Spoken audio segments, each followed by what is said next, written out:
Welcome to the Social Engineer Podcast, the SE Etc. series. This is episode 216, and I am your host, Chris Hadnagy, CEO and founder of Social Engineer, as well as the Innocent Lives Foundation and the Institute for Social Engineering. And I've been hosting this podcast since way back in 2009. And my co-host for this series is none other than the famous Redditor, Patrick Laverty. Hey, thanks for having me here, Chris. I love that introduction, which is, of course, an inside pre-show joke that we're not going to get into ever. Or explain. No, or ever. All right. So, like you said, my name is Patrick Laverty. I work here at Social-Engineer LLC, where I get to work with a team of incredible social engineers every day that do all kinds of phishing, vishing, smishing, and impersonating engagements. We have a ton of fun with them, and I think later today we might even get to talk to a couple of them. So, I always do this commercial, and I always forget the dates that we're coming out with this. And I think this particular episode is coming out right before you're teaching a class. Is that accurate? Yeah, it is accurate. I think it's like the day before. The day before. Okay. So listen, if you're interested in practical social engineering training, we have a brand new class that Patrick and Shelby have rewritten and melded two of our classes together. And this is a first of its kind. So practical application for social engineering will teach you how to actively do OSINT on a target and then use that OSINT to develop spear phishing and vishing pretexts. Not only will you just learn how to do that, but you will actively do it with real live targets. We have a group of people that don't know they'll be used for security awareness on this, and you will be actively attacking through vishing and phishing during this first ever class. There's nothing like it on earth. It's a virtual class, so that means you can take it from anywhere you are. It's a pretty heavy lift for 4 days, but if you're interested in checking out that training, you can do that on social-engineer.com, as well as we have two foundational application of social engineering classes coming up, one in July and in Orlando, and one in September in Bucharest, Romania. So if you're in Europe or you want to travel to Europe, make a vacation out of it, we'll see you there. Patrick will be with those classes with me. So if you're interested in any training or other events that we're doing, you can find them out on social-engineer.com. So check that out, and we look forward to seeing you at one of those upcoming training events. And if you're an enthusiast about social engineering, you love chatting about it, hanging out with other social engineers or learning, and you want to do that in a fun, family-friendly, and legal way, then you should be on our Slack channel. We have over 1,500 people on there now every day talking about things they do for their work, how they apply social engineering in everyday life. We even have a group that gets together frequently to do practice sessions run by Patrick, the one and only. You hear me say his name a lot. He does a lot of things in that Slack channel. So you can jump on in there. If you don't know the link, you can find it in the show notes, or you can ping either Patrick or I on LinkedIn or other social media, and we'll get you that connection so you can jump in. I want to invite everyone there to also visit innocentlivesfoundation.org. If you're not familiar with that organization, it's a nonprofit that we started about 5.5 years ago. Our mission is to help law enforcement in tracking and geolocating people who traffic children and create child abuse material. In the last 5.5 years, we're up to now, I think, 490 cases at this point, almost hitting 500 that we were able to hand into law enforcement agencies around the globe and helping stop people who traffic and hurt kids. If you want to support the mission, you can do so by coming in and volunteering if you have the skill and desire. Not everyone wants to do that, I understand, but if you want to support us also financially, we are a nonprofit, a 501c3, so you can donate to Innocent Lives and help us continue our mission. That's at innocentlivesfoundation.org. Also, if you're a caregiver or a parent and you're looking for information that you can share with your kids or young ones that you interact with to keep them safe, there's a lot of great tips and tricks on the website on how to speak to your kids about this really difficult topic. And last but not least, if you love the music that is in the intro and outro of this podcast, or if you're listening on Spotify or iTunes or one of the audio means, then it is none other than the best rock and roll band on earth, Clutch. So if you like them, there's not an if. Of course you like them. Everyone likes them. So just go to pro-rock.com, listen to their music, download their new album, go see them live. That's the best way. Support them, buy their merch. They're an awesome band, huge supporters of ILF and good friends of Social Engineer. So Neil was actually at a conference with us once, if you can believe that. Gave a speech at a hacker conference. You can find that on YouTube. Anyhow, let's get to our theme of the day. Wait. What? Before that. What did I do? I wanted to see, like, don't we have a little bit of extra ILF news that I think just came out today? How is it that I am forgetting exactly the biggest news to talk about? Right. I was waiting for you to get to it. Let's go. Patrick, I'm ashamed of myself. What else do you have to announce about the Innocent Lives Foundation? Okay, yes. Huge news. So we are running our inaugural first ever gala out in Los Angeles at the Castaways in Burbank. It is the End Child Exploitation Gala, and our host is none other than the one and only Mr. Reading Rainbow himself, Geordie LaForge, LeVar Burton. I cannot tell you how awesome it is to have him working with us. There's a press release out there. We'll put the link in the show notes, and then you can find out how you can be part of that gala if you're interested. It is really exciting for us at ILF. We've never run one of these before, and to have someone like LeVar Burton being our host, we're just so excited about that. And we're hoping that this will really help get our mission out there, bring awareness, and of course, keep us going as we really are working hard to help save kids around the globe. So yeah, thank you, Patrick, for reminding me about that. I can't believe that I was going to be the one that forgot that. Yeah, so come support the ILF and meet LeVar Burton all in one. All in one. That'll be awesome. I'm sure we're going to have some other cool people out there too. But we'll, and you may even meet Patrick out there in person. Who knows? Who knows? You never know. Okay. All right. So now we can move forward. Thank you, Patrick. All right. So let's see. Each month we have different podcast episodes. We have 4 episodes that come out each month. So with Social Engineer, one of them where you usually talk to like a thought leader in the industry, another where you might be speaking to a chief security officer, chief technical officer, another one where we also get into the psychology of social engineering with our resident PhD psychology expert, Dr. Abby Moronio, which are a whole lot of fun, called The Doctor Is In. So we came up with those 3 different topics, and we decided, well, there's 4 weeks in a month, so we should have 4 different podcast ideas. And what we came up with was this one right here, the Social Engineer, etc. podcast, or Etsy, where I also like to refer to it as the dumpster dive of social engineering, because once you go in, you never know what you're going to get. It might be filled with cockroaches and rats, but that's kind Rosa's of what favorite, you got. By the way. Yes.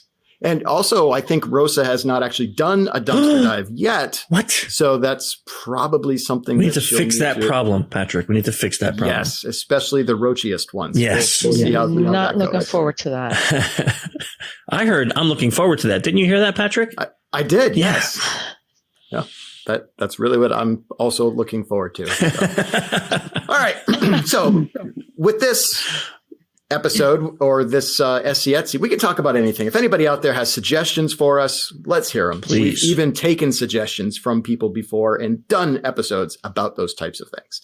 And last month when we were talking, one of the things that came up was the idea of being able to get into the mindset of a social engineer and being able to act your way through, which gave me the idea it would be interesting if we could talk to people who use that to get themselves into the mindset of social engineering one way or the other, or understand the overlap of acting with social engineering. So we brought on 2 people that are experts in that area. We hope to talk to them as well. We have both here, Rosa Rowles. Hi, Rosa.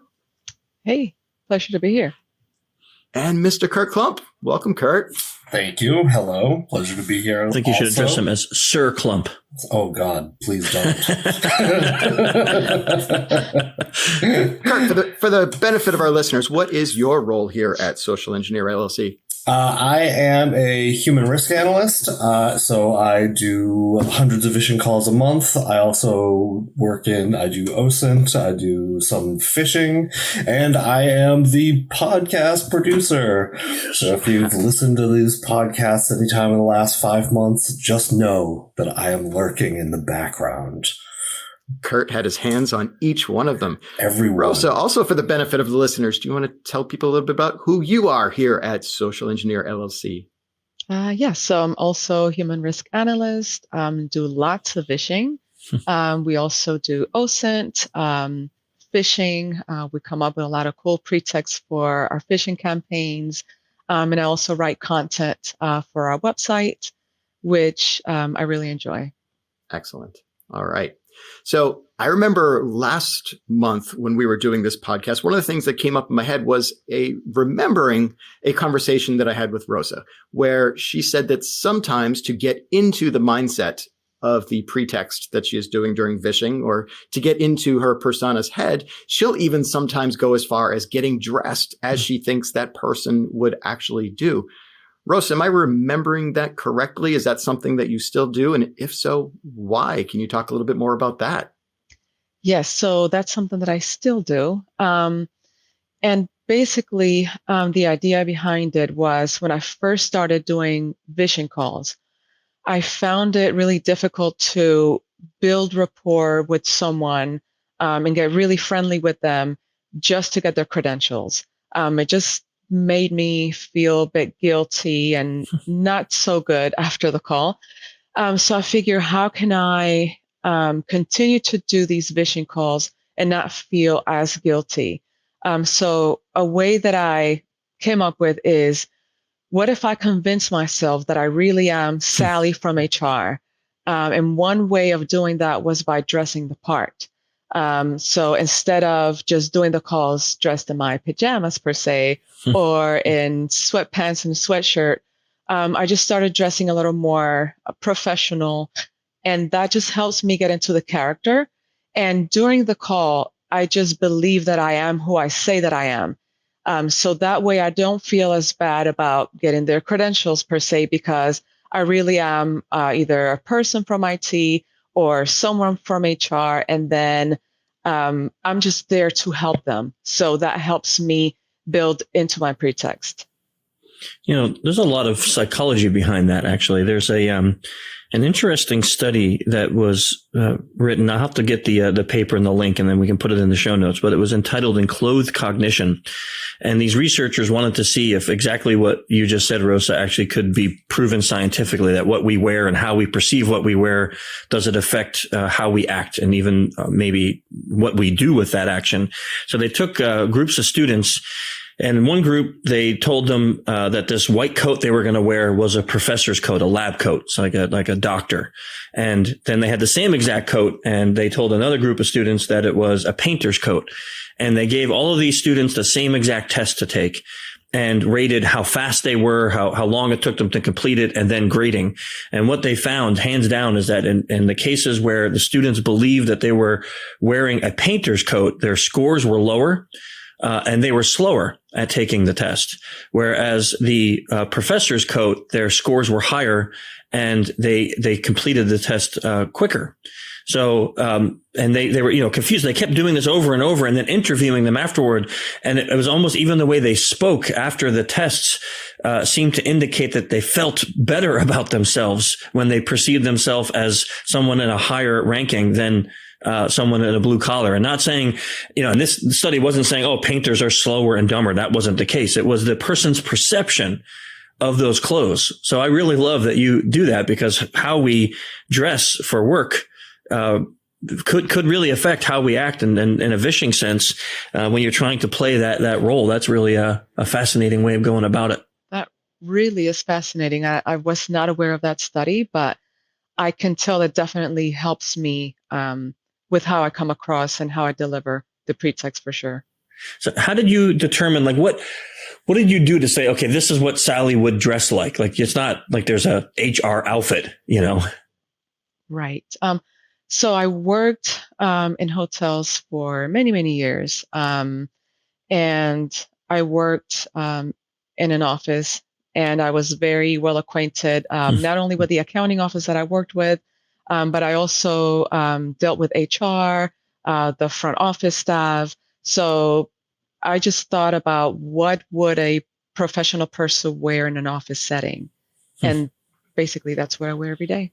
That's great. I love it. Yeah. So at the beginning here, I introduced this episode as being kind of the overlap of social engineering and acting. So probably something that people might want to hear about is why Rosa and Curt were chosen to be here. Curt, do you want to talk a little bit about what is your background regarding acting? So I am a classically trained professional actor, I was a classically trained professional actor for 13 years. I've been retired for about 12 years now. I say retired. It's not a full-time endeavor. I still have, I believe I still have a commercial in circulation in New Hampshire somewhere. And, where you're eating chicken wings. Where I was. Oh man, we need to see this. Chicken wings. Oh, I have. Have you not seen awesome. that? I have not seen the chicken wing commercial. Oh, we need to put that in the show notes now too. Oh man, for sure. Yeah, I'll find it later and I'll send it to you.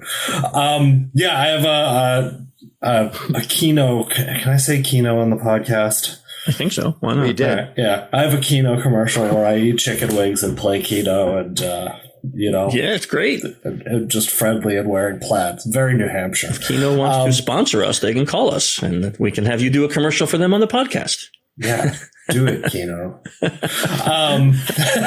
So yeah, but other than that, I've also acted in dozens of plays, one feature-length film, one indie feature-length horror film, and I've had a couple commercials. That's the clip I saw of you. Was the you've the seen horror film? You've seen Dark Feed, yeah. And yeah, but it's mostly been just theater with a ton of Shakespeare. Which is why we should call you Sir Klump. No. I mean, that's what I think of with Shakespeare. Sir Klump. It just feels old. And then I have to look at myself on the screen and I look over. No, just look at Rosa or Patrick. That's what you do. I am just looking at Rosa exclusively. Yeah. So how does that help you, do you think, as a social engineer? So all of those things that you said, and you also have been in bands and still are in bands. Yeah. So my start as a teenager was playing in bands, playing music and playing in bands. And after I quit acting, once I moved back to the Northeast, I had some free time, and so I joined a couple more bands, and I've been playing in those, which I do, which is my creative output instead of acting these days. So both of those get you used to being on the spot and being somewhat uncomfortable in front of people. Not knowing what's going to happen is really useful.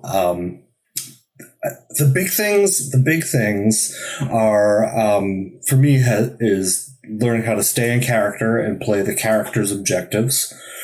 Having the character's goals and thoughts and motivations in mind are huge for social engineering, and being able to play through those in a way that makes sense to the character, and being uncomfortable and vulnerable. I would imagine that's a huge thing in acting in a theater, where you don't have cameras and there's no I messed that up, let me do a retake. Let's do it again. Yeah, no, if something goes wrong in the theater, you just have to find your way back to righting the ship while not missing the important points of the scene that are important for plot development. Really? Yeah. That's a lot of thinking on your feet, it sounds like. Oh, boy, is it. So which sounds a lot like social engineering. Yeah, it's a lot of getting from A to B. And if something goes wrong, you're now at 8J and you have to go back to go back to B to connect all those dots up to it. Yeah, right. So and in the social engineering engagement, things will without fail go wrong or not work out the way you've planned, or be a little more intense than expected, and being unshakable in those moments, or even understanding how you operate internally. So if you are shaken in those moments, you can use it and get through it to create energy or sympathy or rapport, to get what the being vulnerable, showing that you're obviously being affected by this in some way and are confused and lost and need help, is So, sympathy and assistance is huge. We all know that, right? So if you actually get lost in what you're saying and what you're trying to do, and the other person, your target, can help you right the boat again, that's so powerful. That's great. So, Curt, you've been on stage, both acting and playing in your band. Yeah. And Rosa, you've also done some performing. What is kind of your performance background? So I used to be in chorus when I was in high school, so that was a very long time ago. But yeah, in chorus I performed a few solos, which was nerve-wracking, but I learned that you kind of have to stop thinking about how you're feeling and just embody either someone else or just embody the feeling, kind of go with it. And I feel that in social engineering, we do that a lot. If while we're delivering a pretext, we're constantly thinking about, oh, how nervous I am. And, are they really going to believe what I'm saying? That's not going to come across as natural. So you kind of have to let go of your feelings and put that aside and just really embody what it is that you're doing and just embody the pretext and go with it. So earlier, Rosa, you were talking about how you will sometimes dress as a person in HR. And you also just kind of talked a little bit about how you need to get out of your own head and embody what you're trying to do. Is that also something that you do while you're doing this social engineering, where we might have a pretext that you need to be the help desk person, or you need to be in IT, or like you said, the HR person? Do you get into your alter ego, and how do you get into that mindset? Yes. So I look at the character that I'm going to be for that pretext. If I'm going to be, let's say, Sally from HR, and I'm super helpful, then my demeanor is going to be very helpful. If I don't know something, I'll tell them that I'm going to find out for them. And then if, let's say, I'm someone from IT and maybe I'm frustrated because I'm working on something that I can't necessarily get done and I need their help with it, then I'll play into that feeling. And of course, there are times that they ask me things that, for example, I'm not the most tech savvy person in the world. I build that into my pretext. So the same way that if I'm singing and I don't get a note right, at the end, I'll just say, I'm so sorry, I'm getting over a cold, or whatever it is, to kind of get that sympathy, like Curt said. So I'll just tell them, hey, I just started and my manager just threw me into this project and I really don't know how to do that, but I really need your help with this. So whatever it is that they're telling me, I just play into the pretext and into the feeling of what would that character feel at that moment. How does your background in performance art, how do you think that has helped you doing all those things you just said? Well, for a time, I was also working with a local record label, and I performed with a local band, sporadically. And there have been times where things have gone wrong with the sound system, or someone just didn't show up to play their instrument or what have you. And I do believe that just being open with the audience and just letting them know, hey, this is not going well. Give us a few minutes and we're going to take care of it and we'll come back and finish the performance. People usually tend to be very understanding, and that sympathy and just showing them that you're human too, you're just doing a job, that goes a long way. And with the same, when you're doing vishing and maybe you've had a long day. So that's part of real life. You put that into the pretext. So the person answers and you're like, oh, I'm so glad that you answered. I've just been getting like hundreds of voicemails today and you're the first person that answered. That goes such a long way because they're human too. Maybe they've had a hard day and they can sympathize with you at that level. So you're just building believability and trustworthiness with that person. And that's what it comes down to. Yeah, this is interesting for those people who don't know Rosa. She's a phenomenal singer, phenomenal. But when you're just with Rosa, normally you're not the kind of person, like if I didn't know that about you, you're kind of quiet and reserved. until there's a microphone in your hand. Then this like weird possession happens of you and you turn into a completely different Rosa. Like it's so weird to see, you know, it's because normally you're very subdued like you are right now. You know, you're quiet and not the loudest person. You're definitely not Curt or I. You're more like a Patrick, you know, and then put a microphone in their hand, guys. And it's like, I mean, you've seen it, right, Patrick? Absolutely. And I think Rosa was even saying that she wanted to do a little singing on this episode right here. So was I that? did not say that. No, I heard you say that too. I think I heard that too. Yeah. No, I did not say that. But it has to be the right setting, and it's Like a podcast. something that happens. Like a podcast. Right. I don't know. Maybe if the right music is played in the background. I don't know. I'm not promising anything. Okay, get the music. No, so back to Curt and his accent career. Yeah, back to All me. right. We can go back to You know what? Now that we're back to me, I also would really love to hear Rosa sing on a podcast. Oh, so I'm glad you tossed that back to me. That's great. and since Curt is a musician, he could play the music for you to sing. I'm just not sure if Kurt's music Death is metal? I can try a little Black death metal. metal. Black metal. Black metal. Okay. Black metal. One of the metals. I would pay good money to see Rosa try to sing Yeah. some of Kurt's songs. Probably wow. lose my voice. But That would That would be be incredible. it would be incredible.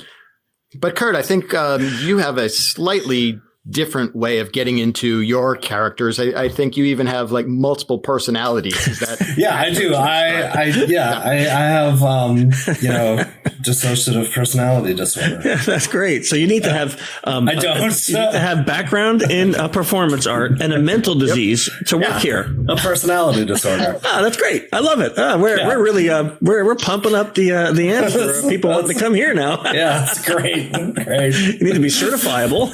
And I design characters based on the type of pretext, and I've always used. I've been using the same aliases, and sometimes I throw a new one in because just a name occurs to me that sounds dumb and fun, and I want to use it.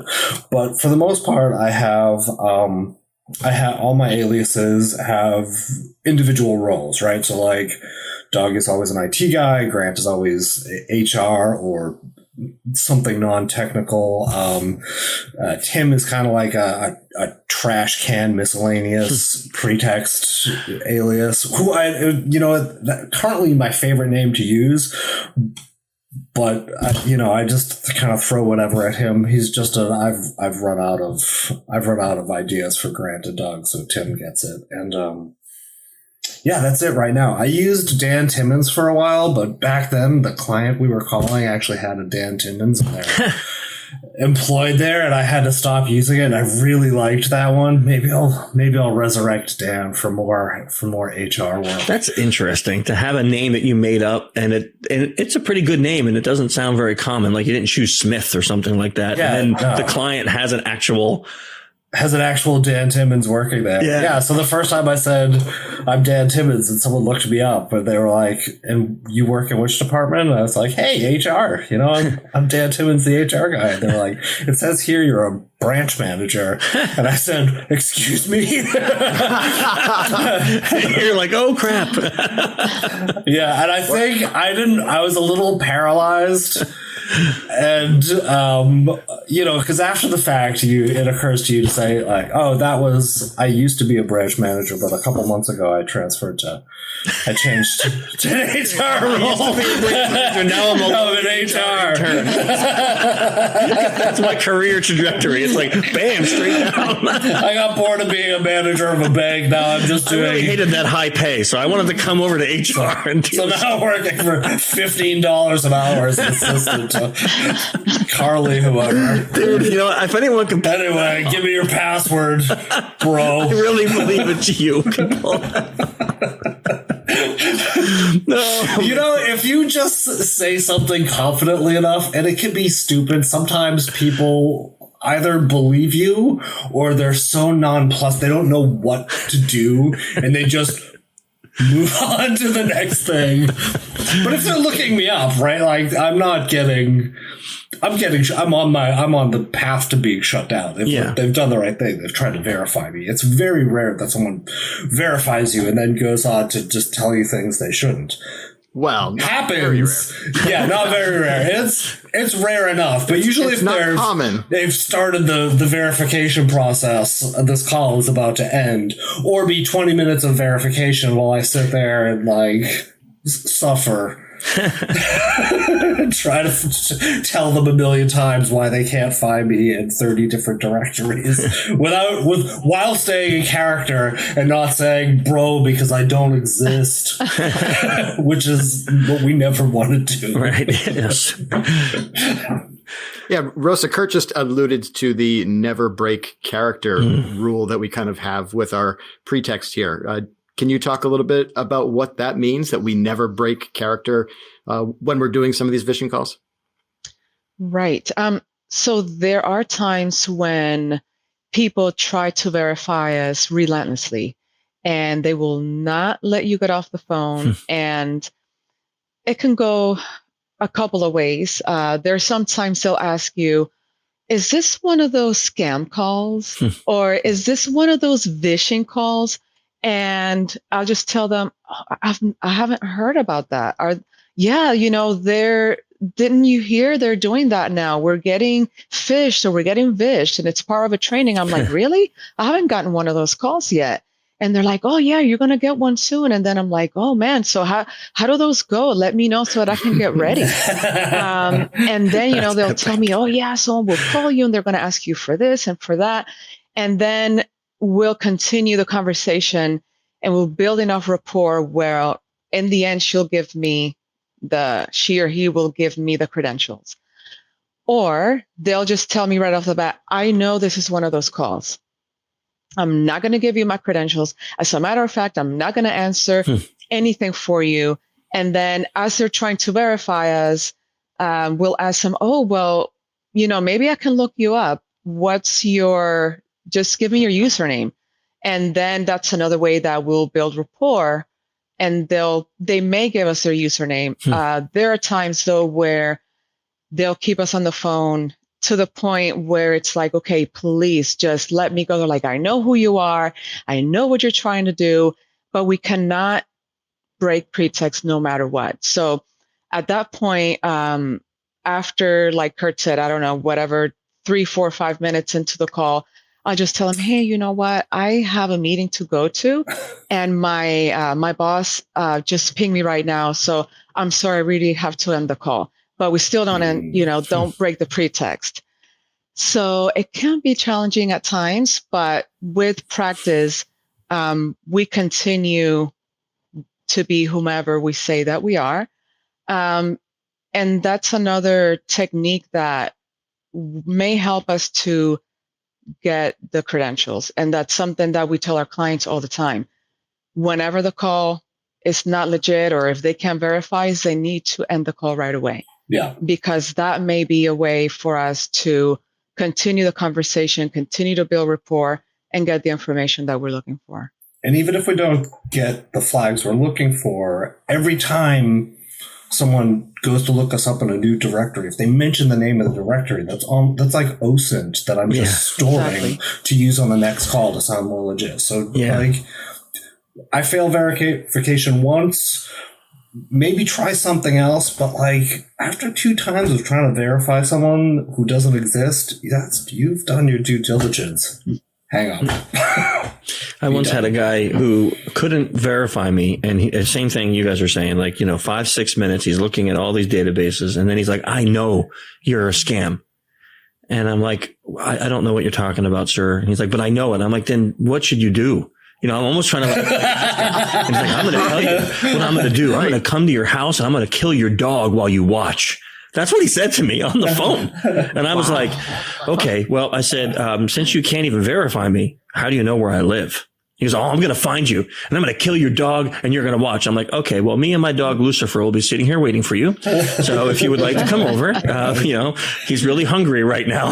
The guy just got mad and he kept going. Man. And I'm like, so we ended up handing this call in to be like, and the client was like, but isn't this great? Like, he didn't give you anything. I'm like, no, he, like just what Curt said. He gave me 3 database names right? He stayed on the phone for like 11 minutes with me. And then he threatened to come and murder my pet. Like, this is not an ideal call. Like this is, you don't want, and this guy was so emotionally driven that I probably could have got more flags out of him. Yeah. Like, so exactly what you guys said. I love it. It's like, hey, after you did a great thing. You tried to verify me twice. Now hang up. Say, I'm sorry. I can't talk to you anymore because you're not verified. I had this one woman who I just caught her at the exact wrong moment. She was distracted. She was expecting an internal call. I called her up. I was like, I explained the pretext. I laid out the pretext. She clearly was not listening. And at the end of it, she was like, yeah, okay. And I was like, great. What's your ID number? And she gave it to me. And I was like, okay, so like, I'm going to do that, like whatever my next bridge for the pretext was. And I was like, I'm going to do this. And I asked her for her first security question. And that's when it hit her that I wasn't who she thought I was. And she spent 18 minutes from that point on, not talking about the first 2 minutes. She spent 18 minutes trying to verify me, and I kept trying to give her outs. Like, I'll tell you what, let me go and I'll get some information on this program together, and I'll email it to you. You'll be able to see my signature. You can. She just would not let me off the phone. She was like, no. Let me look you up in this other place that I've already looked you up 4 times. And I just kept being like, okay, where are you looking me up now? That to me is like she was emotionally hijacked, right? She knew she messed up and then wanted to fix it somehow and was like kind of praying that maybe if she does it one more time, she'll find you and then she doesn't have to believe that she messed up. Yeah. That was a painful call for both because, especially I got the compromise in the first minute of the call and then I had to spend 19 more minutes being like, DOUGLAS. Or I think the one that I had recently a few times was after I say my name and all that, the person's like, I need to verify you. How should I do that? And I'm just like, I don't know. You tell me how you want to verify me. Yeah. Like, I gave you my name. What else do you want? And I guess one other tip that we can give to people that are listening, because immediately, you hear us saying that people should validate who's calling you in the directory or something like that. And of course, the easy answer is like, well, then just find somebody's real name and title and call as that person, which sometimes we're allowed to do. Oftentimes we're not. So how can you defend against that kind of thing? And one of the things that we've seen recently that some clients do is to have a word of the day. So somewhere they have a system, whether it's in their password manager or some internal portal, is a specific word that changes every day. And if somebody calls in claiming to be somebody from inside the company, they should know that word of the day. So even if they have a correct name, a correct title, and all this other information, they might not very easily be able to get the word of the day. Now, there's a bit of overhead with running that and setting that up, but that depends on, your risk factor. Do you want to put a $100 lock on a $10 bike or a $10 lock on a $100 bike is kind of way that you need to look at it. So that's another things that we've done with that. I see, Chris, you're about to say something. No, I was just saying, security is never convenient. It doesn't make things quicker, right? No, but it sure doesn't. Anytime using a password manager or having long passwords or, doing the word of the day, it makes things slower, but do you want to be the low hanging fruit? Right. So this, like, you can't look at it as like, well, this is inconvenient or it's going to be overhead or I can't, it's going to make you this much more or this much less vulnerable. So do it. It's good suggestions to make sure we can keep our clients safe. I got another question here for Curt. Going back to our acting ideas. One of the things that we often hear with social engineering is go take acting classes, go take improv classes. So what kind of overlap have you seen with the improv type of style or other similar classes with the yes and building upon, where normally in improv, the other person that you're working with, your partner, is in on it? Yeah. Where with what we do, the person that we're working with, our partner, isn't in on it. So do you still have that yes and building upon what they're giving you? Yeah, of course you do. I mean, it's the same thing.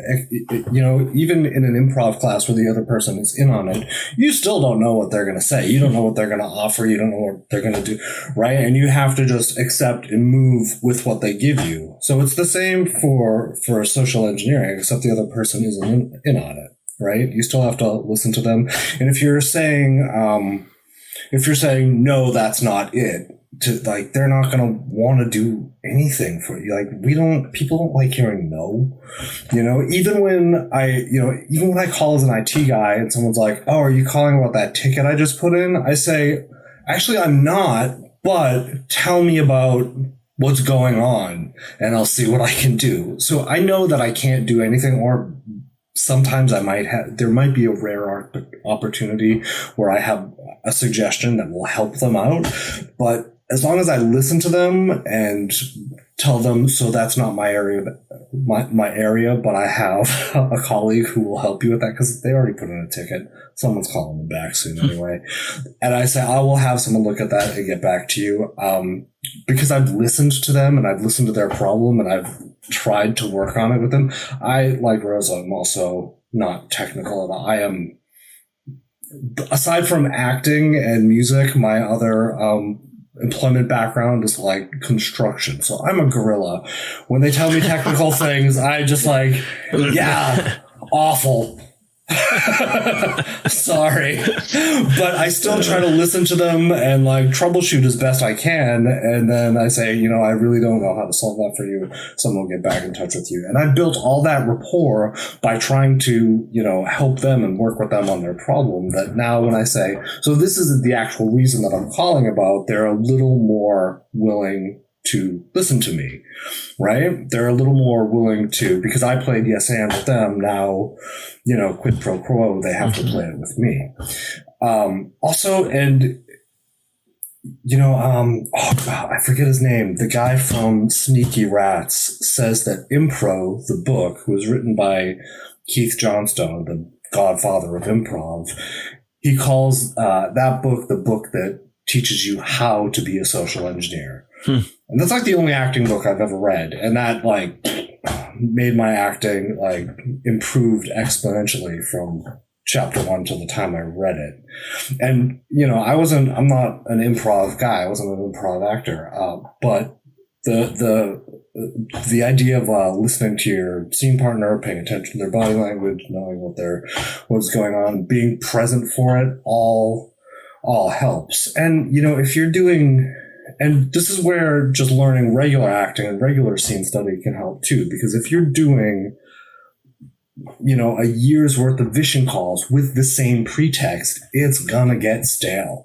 It's gonna get boring. But the people you're calling, it's still the first time they've ever heard it. So it has to sound fresh and new, and like it's the first time you've spoken these words, or at least, the first time you've had this conversation. Because another thing you'll realize is a lot of these conversations they follow the same path. There's not a lot of, right? So new stuff can happen and it's exciting and we love sharing it with each other when it does. But a lot of these calls almost follow a formula. And you have to be able to keep that fresh and be able to stay present and stay with your target, or it's, it's going to sound like you don't care and you're not interested in them, and they're not going to want to tell you anything. Yeah. Because as we've seen recently when doing some of our statistics, one of our people has made over 20,000 of these phone calls. Yeah. So you can imagine how stale that could potentially get, but she still stays in as if this is the first one that she's ever done. Or also, as Curt was just kind of talking about, sometimes when they ask, is this about the ticket that I just put in? I think Chris has had a similar situation. I remember one time I had that, and the person didn't just ask, whether this is about the ticket. She actually launched right into what her problem was, where she started telling me that all the text on her screen is way too big and she wants to try to make it smaller and can't figure out how. And I was just like, oh, well, all you have to do is go into the settings and you see where it's going to be a certain percentage for your display. She's like, oh, that's set to 175. I was like, back that down to 100. She was like, oh, that's perfect. You fixed it. I was like, okay, perfect. Now give me your password. Yeah. It wasn't quite that direct, but we did I had the rapport built at that point to be able to take things further. Yeah, I've had that happen too often, where someone tells me that they have a problem and it's something simple like a printer or text. Or I had one woman tell me that her internet was so slow she couldn't possibly install Zoom. And I looked up, I asked her where she lived, her location. I found a better internet provider. I sent her an ad, said, hey, you can go here. She, anytime you do that kind of service for someone, I had one guy tell me I was the best tech support person he's ever spoken to in his company. And he's worked there for 22 years. Right. And I was like, oh, that's terrible. terrible. I'm sorry. It's like, usually they tell me I have to go put a ticket in. I have to wait 2 weeks. Like, you helped me when just on the phone and you fixed it the first time. And I'm like, oh man. That's and then, cool. then the same thing. Okay, now I need to get your password, Didn't they even invite you to a wedding once? They did. This guy invited me. Rosa, that's such a bad one. This poor guy, his daughter, this guy worked there his whole career. As his daughter got older, he got her a job at this same place. She met her to-be husband at that same place. And then I called and I helped fix a printer problem for him. And he's like, well, if you're in tech support, you're in the building. We're throwing her a surprise shower tonight. The two of them. Why don't you come down and come over? You can come to the wedding shower, man. You're the best tech guy. You just come on. And I'm like, oh crap. Man, maybe I'll shoot over, but I still need to do this. So what's your password again? And he's like, oh, of course I'll give it to you. Here it is. And then he's like, I'm going to see you at 6, right? I'm like, oh God. Yeah, totally. Yeah, see you at 6. Open bar. Yeah. Oh man. Yeah, that was, I think there's no way to leave that without feeling like you feel a little guilty, Yep. There's no way to leave those calls without feeling like crap, All right. Last question that I have is actually for Rosa. Rosa, I know you've taught the foundational application of social engineering course here. In your experience teaching that, do you see a lot of the types of things that we've talked about through this episode discussed during that class? Is that something that the students to the class can kind of come in and learn about these types of things with regard to being a social engineer? Oh, yeah, absolutely. So we talk a lot about pretexting. We teach the students how to effectively craft a pretext that involve a lot of principles of influence. We even talk about body language. We discuss how body language helps you in a vision call, not only so much in an in-person engagement, which we also cover that, but it's just fascinating how, to me at least, how your tone, your pitch, even how fast or slow you speak, how you sit, all of that plays into how the other person will perceive the pretext. So we go into a lot of that in the class. And then we actually play vision calls that we've actually done. And we break those down and identify the different points of influence that we use. And we let the students just bring those out and discuss them as a class. It's a lot of fun. Awesome. Chris, you got anything else for us guys? I was going to say, this was a great conversation. This was really good. I love it. I don't have any training in any kind of performance art whatsoever, but I do all the same things that you two talk about. So it's kind of cool to see how, maybe thinking in the future, if we need to shortcut, if someone comes into the company, like get them an improv class, right? If someone's really nervous about that or something, it's interesting to see how these skills kind of can cross over into what we do here and how much it's helped you both. So thanks for sharing your experiences with us and your advice and coming on the show today. Appreciate it. Thank you for having us. Yeah, thanks for having us. So Patrick, next month, what are we doing? Yeah. All right. So I think next month we have an extra special episode topic for you. And what we are going to talk about is going to be something that you'll have to tune in next month to find out about. We're not telling you now. We need you to listen again next month to hear that. How you do it. Like you say it like it's going to you're going to say it and then you don't. You knew I was going to do it, but you still thought that I might actually. Because I'm always waiting. Maybe one day he's going to slip up and he's going to say, but yeah. But not this time. Not this time. Well, everyone, thank you for joining in and listening to episode 216. Until next month, stay safe and stay secure, and we'll see you then. See you.